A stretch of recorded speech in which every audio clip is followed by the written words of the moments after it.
that's right. Visions and competitions, they pivot, they on a mission to kill him, and they gon' visit explicit, keep trying to rivet conditions, stop overstepping your limits until you break. I'll keep. Hey everybody, I'm Monty, and Channel 5 is reporting that 45% of Americans, it is estimated, make a New Year's resolution. 45%. Thought that number might be actually a little bit higher, but that's what they say. So, first show of the year, we're back. Channel 5, good to be back. Few things real quick on station identification. If you missed, first of all, no, let me start right. Thank you for everybody that came out. The party was amazing. The bowling party, the first annual Rock and Bowl Mighty Sharp Style, was amazing at the South Point. I can't even, you got to watch the footage. Go to their YouTube if you haven't seen it yet. Check it out. It's unbelievable. Shout out everybody that came through. Hot Hands Hendricks, unbelievable performance. Brought the house down. It was unbelievable. The after party was great. Again, had so much fun. I hope everybody ate well. We had the listening party. It was great. DODA, that's who you're going to hear for a while. Check her out on SoundCloud. Mercedes Mentality Music. SAB Dassey. I'm dropping all these names. But also, shout out to hopefully my Ebonyopoly people. They broke open the game. It was chaos and fun as well. We finally had a chance to play it. It seemed like a lot of fun. Check out Ebonyopoly. That was on the Shareholders Podcast. Check that out, that episode, if you haven't seen that one. Some great people that made that game as well. Now, to the unbelievers.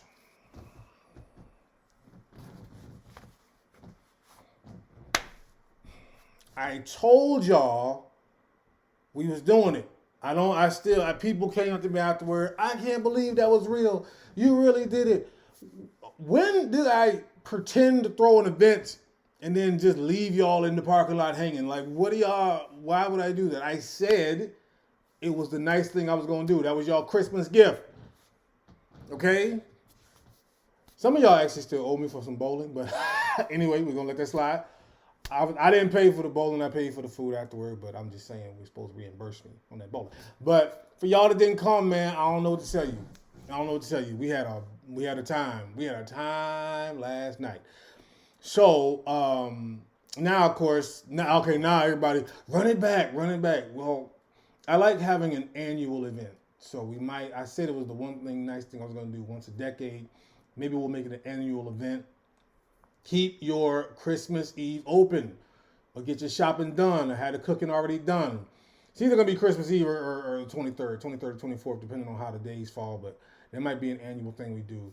Maybe we'll do a mid-year event of some sort, maybe like a 4th of July event. I'm not promising, I'm not saying nothing, maybe. But we'll definitely enjoy the Rock and Bowl because that was fun. Okay. So let me finally get to it. Also, really quick, I want to say a shout out. Haven't really spoken on this yet, but to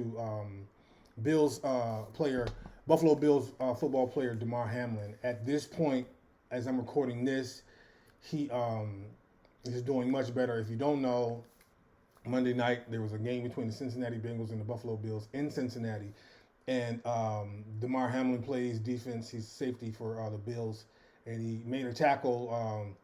Pretty kind of not, it was a hit, but wasn't really anything that just made you say, oh my gosh, And unfortunately, he got up and then he went back down, and it was a very, very scary scene. He went into cardiac arrest. Big time shout out to the first responders in Cincinnati who got to him in time, literally performing CPR on the field, which I did not see that. It's funny too because I was on the treadmill at my gym watching that game. And then, now that I know what I know, the last thing I saw was that hit. And I didn't even know anybody was hurt yet. I got off, I left.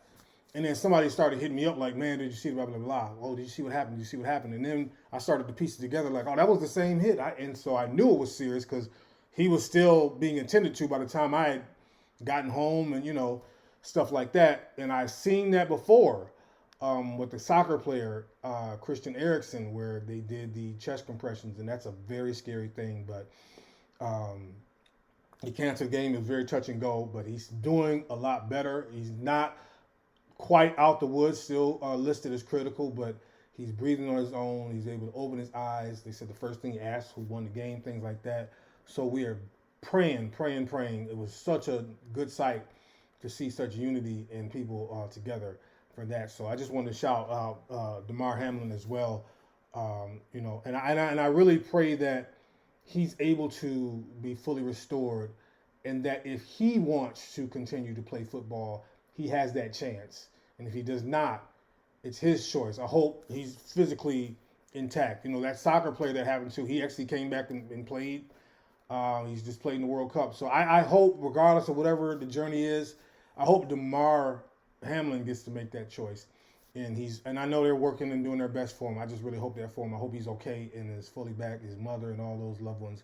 Praying for y'all as well. So let's get to today's topic is New Year's resolutions. Do you make one? Do you? How's that go? How's that been going for you? I've made New Year's resolutions before to not much success. And probably here's the reason why, is that we don't prepare properly. We do not prepare properly. We usually are fed up toward the end of the year with whatever the situation is, and we're getting frustrated. And we just say, a lot of times it's, I'm going to lose weight, or I'm going to start this book, or I'm going to work on my business plan. But we just say it. We declare it. Like Michael Scott declaring bankruptcy. He just says it in the air, and it's just not how it works. Without any preparation, then nothing is really, truly going to happen.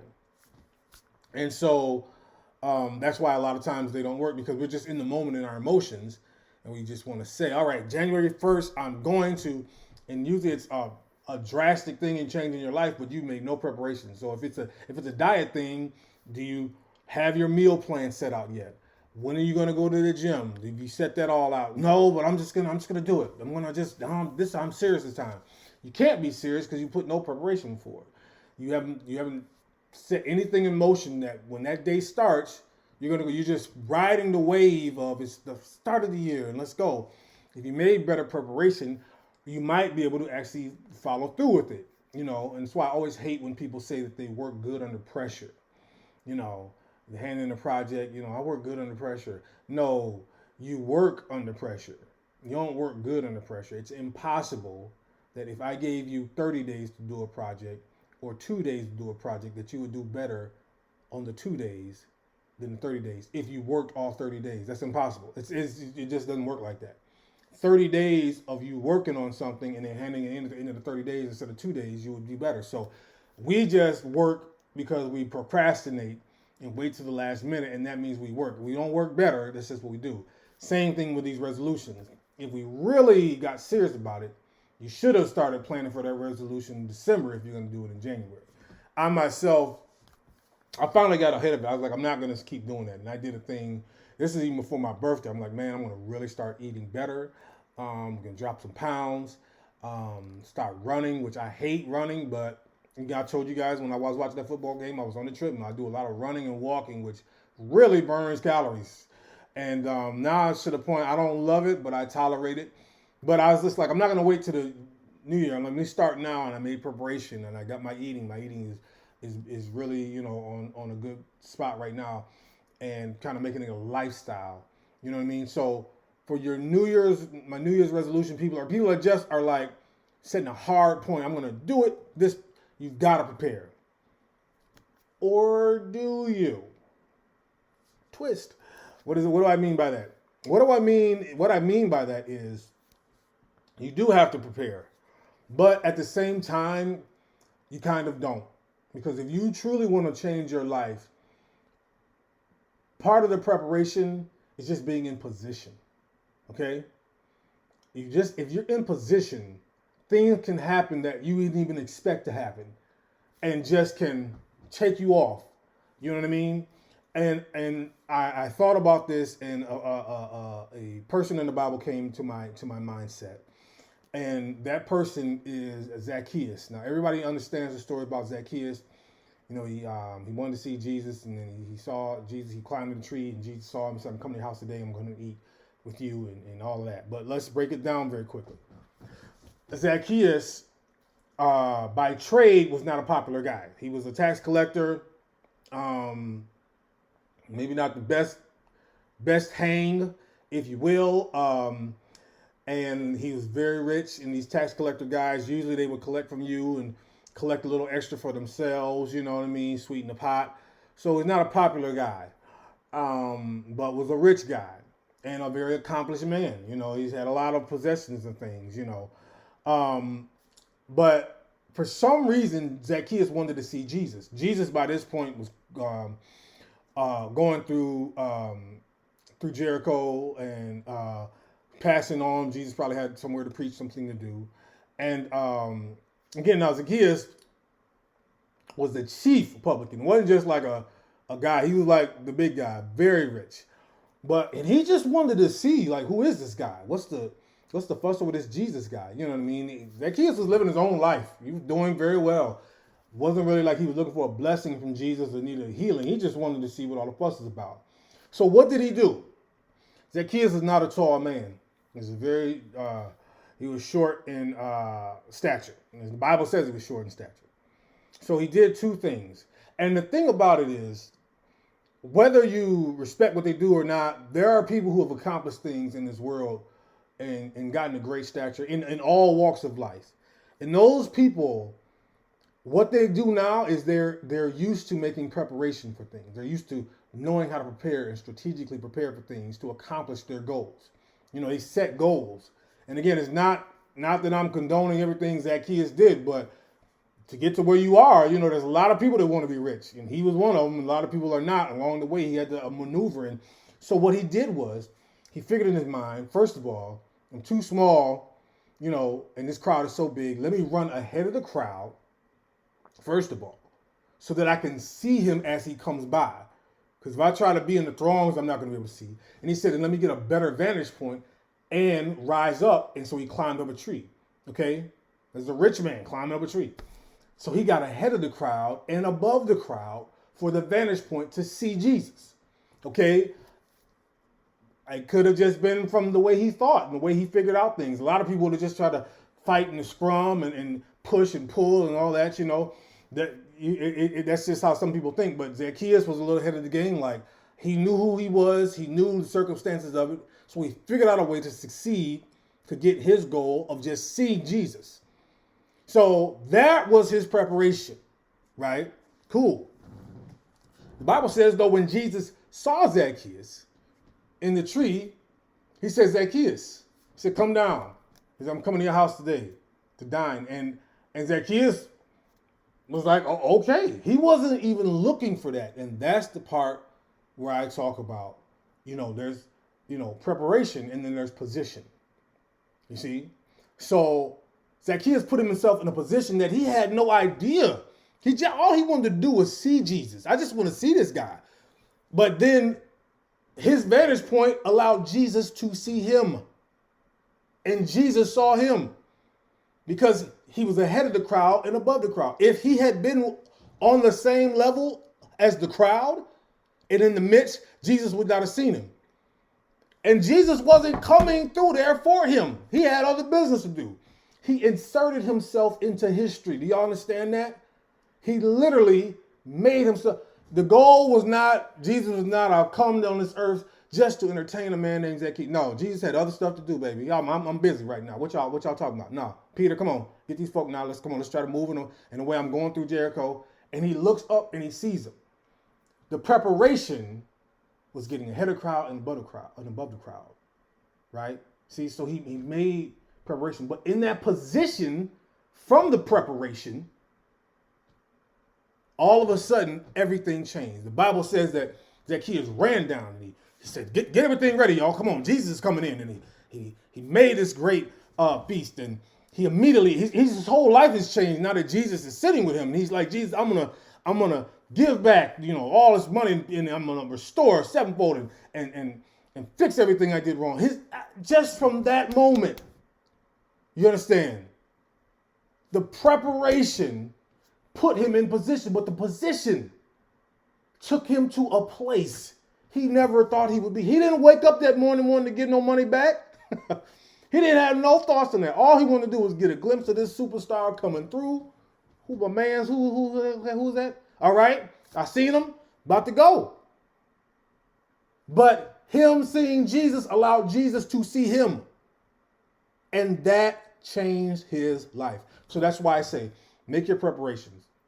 You know, if you want to start your year out right, you know, we're a couple days into the year now. And that's why I kind of did it at this point, because you might have started that resolution and it's already falling apart. Make your preparation, but allow your preparation to also put you in position. Because the preparation that puts you in position will open you up to a place you didn't even expect to go. Preparation, position, the place. All right? Think about that. Think about what Zacchaeus woke up to do that day and where he ended up. Think about what Jesus was doing that day and where he ended up. You see what I mean? Things had to happen for that, and he got in the right position. So, guys, I just want to tell somebody that hopefully you're not just trying to just do things and not prepare. Always try to prepare. Try to be prepared, but also let that preparation put you in position. And when the position comes, don't question it. Don't say, "Oh, not me. I don't know." You see, Zacchaeus didn't stutter. He didn't wait. He didn't look around in the back. Jesus called him out. He said, "Let's go." And Zacchaeus said, "I got you." All right. He said, "Hey," he said, make preparation. Let's go. That, just so if you want to look it up, that's Luke 19. That's the story of Zacchaeus. And he made haste. He said, and he came down and he received them with joy. And it was like, and the thing was, I'm gonna finish it like this. And everybody was like, "What is Jesus doing with this dude? Like, why is Jesus going to entertain this terrible guy?" You see, but it ain't their business to worry about why God is blessing you. Okay? Zacchaeus didn't care nothing about what anybody was saying. He knew who he was. He knew what he'd done. But guess what? None of that mattered now. Because Jesus called me. He didn't call y'all. He called me. All right? So get the ham hocks ready, to get the greens ready. Jesus, how you like? You on collard or mustard? Forget it. We give you both. Whatever. All right? Don't worry about all that.